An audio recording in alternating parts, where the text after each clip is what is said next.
जुना संबंध आहे. मला कधी कधी प्रज्ञाबोधी भंतीजी आणि सागरबोधी भंतीजीची माझ्या डोळ्यासमोर आले.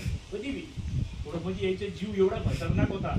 भारत पाकिस्तान बाउंड्री कशी राहते, आता ज्याला इतिहास माहिती त्यालाच माहिती आहे की हे दोघं जे जीव मुठीत घालून राहत होते. आता हे जे दिसते ना ते खूप छान दिसते, खूप मस्त वाटते. परंतु मित्र हातावर एखादा फोड झाला ना, त्याचा सल जे असते, त्याच्या वेदना जे असतात ते त्यांनाच माहिती काय आहे.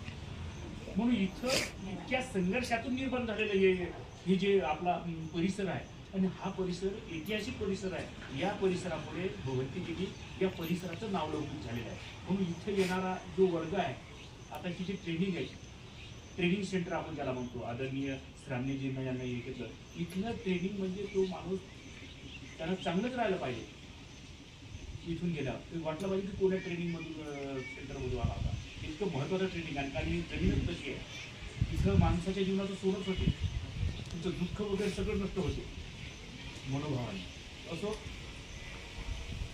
माझी पहिले बाबासाहेबांची तुमच्या सगळ्याच गोष्टी ते या आपल्या आंबेडकरी चळवळीच्या समाजामध्ये नेत्याचंही काम करू शकतात, उपासकाचं काम करू शकतात.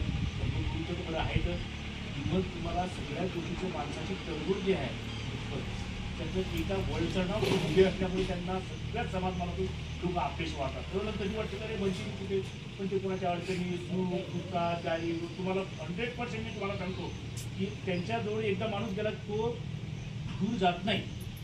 म्हणून फार हे त्यांनी अभ्यास केलेला आहे. ते धरलेलं असं जागीच श्रामणीर झाले नाही.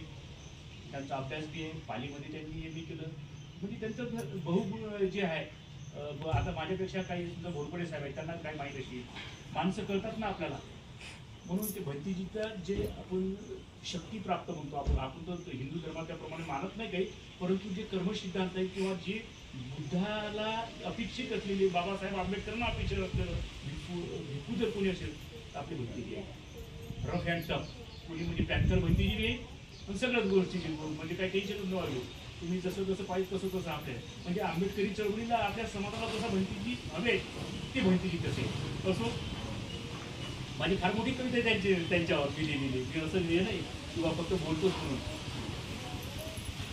पयसाच्या फुलावानी भीम फुलला उन्हात, पयसाच्या फुलावानी भीम फुलला उन्हात, काट्याच्या अणीवर भीम ठरला गुलाब, काट्याच्या अणीवर भीम ठरला गुलाब, ऊन वाऱ्याले सोसल, ऊन वाऱ्याले सोसल, पावसालेही पाजल, भीम मावा पहिलवान त्यानं सूर्याले दाबल, भीम मावा पहिलवान त्यानं सूर्याले दाबल, सागराचा खय खय त्याच्या आवाजाचा सूर, सागराचा खय खय त्याच्या आवाजाचा सूर, नदी नालेही हलले त्याचा पाहून अंगार,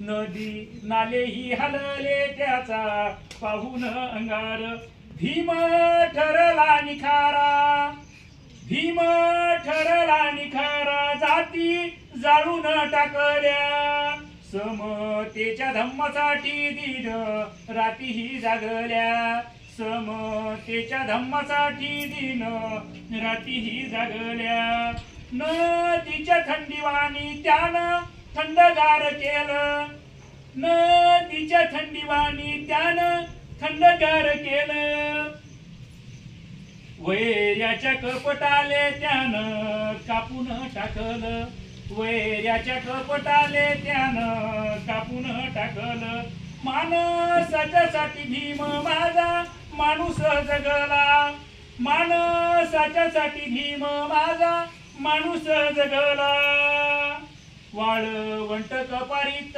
त्यानं पाझर फोडला, वाळवंट कपारीत त्यानं पाझर फोडला, समाजाची ही गाय, समाजाची ही गाय नाही बांधली दोरीले, समाजाची ही गाय नाही बांधली दोरीले, भीम माझा झाला माय गाय चाटे वासराले, भीम माझा झाला माय गाय पाय चाटे वासराले.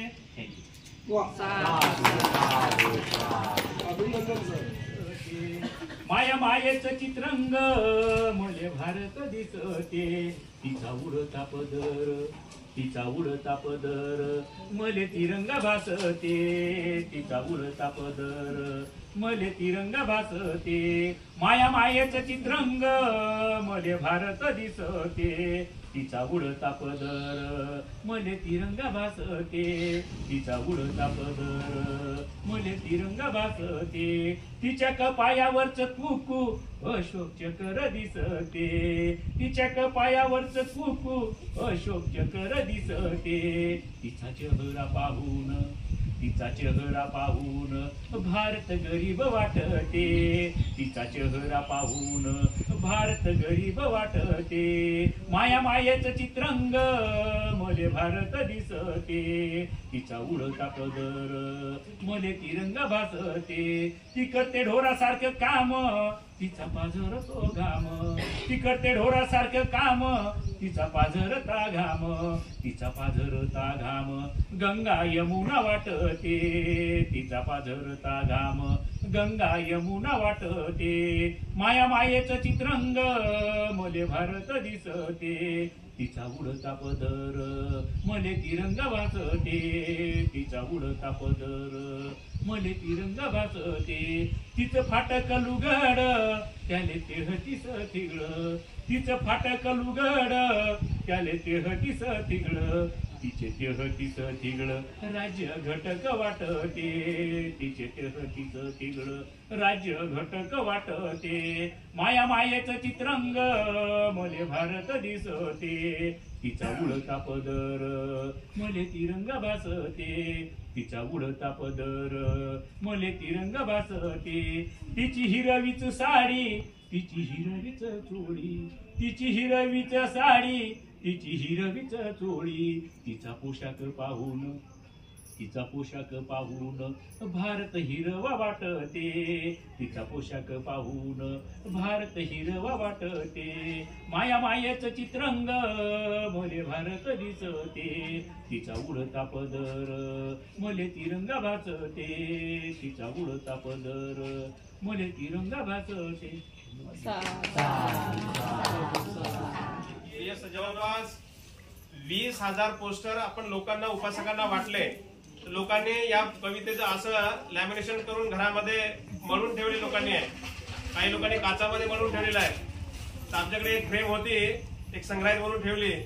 तर या कवितेचे लेखक कवी इथं बघायचे आहेत प्राध्यापक देवानंद पवार. तर ही कविता बुद्धभूमी मावसाळ्याच्या अनुषंगाने आहे. तर आपण एवढी कविता त्यांच्याकडून, कारण त्यांनी रचलेली आहे. आयुष्यामध्ये इथला पूर्ण इतिहास, माझं जीवनचरित्र आणि माझा त्याग सर्व त्यांनी या कवितेमध्ये रेखाटलेला आहे. ते असं सांगण्याऐवजी ज्यांनी ही कविता रचलेली आहे त्यांच्या कवितेनं आपण त्यांना बोलायला लावूया.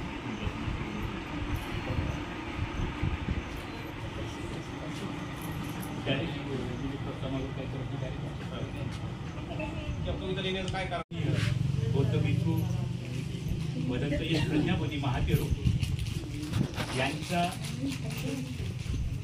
धम्मप्रचारासंदर्भात त्यांचं कार्य आणि कर्तृत्व आणि त्यांचं समर्पण फार अतिशय महत्वाचं आहे, अत्यंत महत्वाचं असून संघर्षाचं सुद्धा आहे. म्हणजे एखाद्या बौद्ध भिक्खूला किती संघर्ष करावा लागतो, त्याचं जर सिम्बॉल असेल, त्याचं जर उदाहरण असेल, तर आदरणीय भिक्खू भदंत प्रज्ञापती आहे. मी यांच्या म्हणजे इथून बौद्ध भिक्खूच्या संदर्भात मला काय वाटते म्हणून भदंत प्रज्ञापती महातेरो यांच्या जीवनावर आधारित ही माझी एक कविता मी आपल्यापुढे सादर करतो. भदंत प्रज्ञापती. वंदामी भंते भंते भदंत प्रज्ञापती महातेरो मावसाळा. आपला त्याग म्हणजे वाळवंटात पाजर फुटावा, वाळलेल्या रोपट्याला पालवी फुटावी.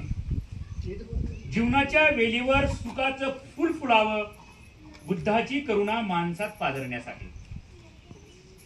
समता, न्याय, स्वातंत्र्य आणि बंधुभाव इथल्या प्रत्येक मानवाच्या नसानसात रुजावा यासाठी आपला त्याग. बुद्ध प्रवचन, भीम प्रवचन अख्ख्या विश्वाला तारू शकते. म्हणूनच युद्ध नको, बुद्ध हवा आपण नेहमी सांगता धम्म प्रवचनातून. निसर्गाच्या आल्हाद पिवळ्या वाऱ्याच्या साक्षीनं बुद्धम शरणम गच्छामी.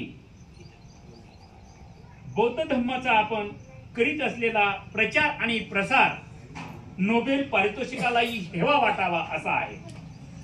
आम्ही धम्मांकित झालेले बौद्ध उपासक नाही समजू शकत तुमचा त्याग. बाबासाहेबांचं माणसासाठी झिजणं आणि जीवनाचा अर्थ कळण्यासाठी सिद्धार्थाचा गृहत्याग समजून घेत आहोत. आम्ही आता कुठं आपल्या धम्म प्रवचनातून त्रिशरण पंचशील अंगीकारू पाहतोय. सुखी जीवन होण्यासाठी नतमस्तक होतोय आम्ही. बुद्धम नमामी, धम्मम नमामी, संगम नमामी म्हणत. म्हणते नाही समजू शकत आम्ही बुद्धाचा त्याग. म्हणते नाही समजू शकत आम्ही बुद्धाचा त्याग. तोडणे सोपे, जोडणे अवघड. तोडणे सोपे, जोडणे अवघड. समजून घेत नाही बुद्धाचे जीवन गणित. म्हणून समाजात होत आहेत दंगे, बॉम्बस्फोट. माणसंच माणसाला छेडतात आकाशात वीज कडाडल्यासारखं. समानतेची भाषा बोलणार, समानतेची भाषा बोलणार एक एक पिंपळ पान छाटतात ही माणसं. समानतेची भाषा बोलणार एक एक पिंपळ पान छाटतात ही माणसं अंगुलीमाला सारखी. इथं हवी आहे समता आणि शांतता. इथं हवी आहे समता आणि शांतता. भूतलावरील जीवांना सुखी करण्यासाठी नष्ट व्हावी तिथले दारिद्र्य, बॉम्ब, अणुबॉम्ब, असूधारी नळकांड्या. म्हणून शोधतोय आम्ही बुद्धाचा विचार मनामनात पेरणारा काशयधारी चिवरातील वीरत्व. मग नाही होणार पुन्हा या भूतलावर हिरोशिमा नागासाकीचं झालं तसं. म्हणून तर अख्खं जग म्हणतंय धम्मम शरणम गच्छामी. म्हणते आम्ही वंदन करतोय आपल्यातील धम्म प्रवचनाला, कारण बुद्धच सावरू शकतो विश्वाला. इथं इलेक्ट्रॉनिकने मारली जातात माणसं. इथे इलेक्ट्रॉनिकने मारली जातात माणसं. इलेक्ट्रॉनिकने होतात हल्ल्यावर हल्ले. रक्ताळलेला आक्रोश घुमतो आसमंतात. जिवंत माणसं तोडली जातात रानातील झाडासारखी. घरेच्या घरे उद्ध्वस्त होतात. पाखरांचे अवघ विश्व घेत आहे अर्धश्वास. म्हणून शोधतोय बोधी वृक्षाच्या खोलवर गेलेल्या मुळ्या. बहुजन हिताय, बहुजन सुखाय. म्हणून इथे हवे आहेत अगणित आपल्यासारखे धम्माला गती देणारे चिवरधारी वीर धम्म प्रसारक. क्रूरतेने माणसाचे धडे कापणारा, कलींची भूमी रक्तमय करणारा राजा सम्राट अशोक नतमस्तक होतोय बुद्धाचरणी. नतमस्तक होतोय बुद्धाचरणी आणि स्वीकारतोय बुद्ध, धम्म आणि संघ स्वतःसह विश्वाला सावरण्यासाठी. वंदामी भंतेजी आम्ही शोधतोय तथागताची श्रावस्ती. वंदामी भंतेजी आम्ही शोधतोय तथागताची श्रावस्ती. जगाला शांतता प्रस्थापित होण्यासाठी. संगम शरणम गच्छामी, संगम शरणम गच्छामी. बुद्धम नमामी, धम्मम नमामी, संगम नमामी.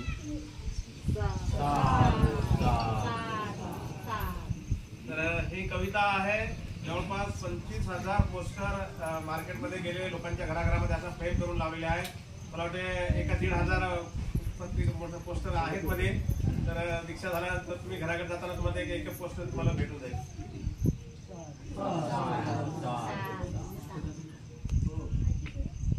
तर पवार सरांनी आपल्या संघासाठी पुस्तक आणलेले आहेत. तर ते पवार सरांच्या हस्ते आपण या ठिकाणी पहिला प्रथम जय भीमचा नारा लावला हरिदास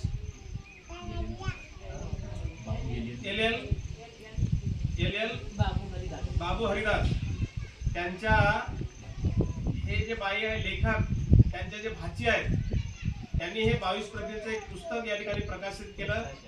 या पुस्तकाचे प्रकाशन प्राध्यापक पवार सरांचं बोधीपर्ण प्रकाशन आहे. आणि हे पुस्तक आहे हे पुस्तक ही जे घराणं आहे गेडाम घराणं आपल्या समाजाचं सगळ्यात महत्त्वाचं आहे. या बाईचे मिस्टर बी जे कलेक्टर आहे.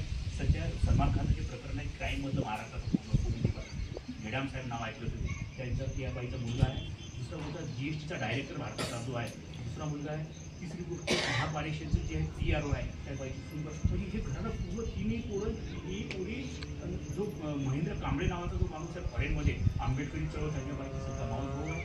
तर हे मराठीत त्यांना बोललो गेडाम परिवारा म्हणजे त्यांना असं जास्त हे नाही पण मी म्हटलं ते जे खरं का त्यांच्या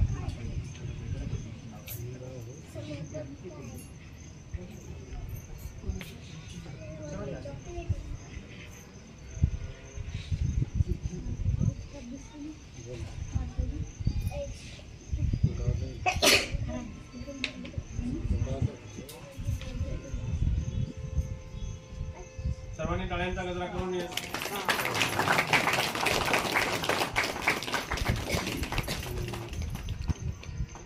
दादा एवढ्या लांबून फोटो घेतात का?